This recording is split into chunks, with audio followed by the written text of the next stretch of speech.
اور کسی شخص میں طاقت نہیں کہ اللہ کے حکم کے بغیر مر جائے.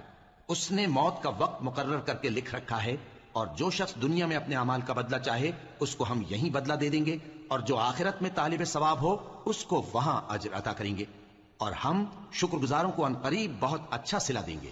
اور بہت سے نبی ہوئے ہیں جن کے ساتھ ہو کر اکثر اہل اللہ دشمنوں سے لڑے ہیں، تو جو مصیبتیں ان پر اللہ کی راہ میں واقع ہوئیں ان کے سبب انہوں نے نہ تو ہمت ہاری اور نہ بزدلی کی، نہ کافروں سے دبے. اور اللہ استقلال رکھنے والوں کو دوست رکھتا ہے. اور اس حالت میں ان کے منہ سے کوئی بات نکلتی تو یہی کہ اے پروردگار، ہمارے گناہ اور زیادتیاں جو ہم اپنے کاموں میں کرتے رہے ہیں معاف فرما، اور ہم کو ثابت قدم رکھ، اور کافروں پر فتح عنایت کر. تو اللہ نے ان کو دنیا میں بھی بدلہ دیا اور آخرت میں بھی بہت اچھا بدلہ دے گا، اور اللہ نیکوکاروں کو دوست رکھتا ہے.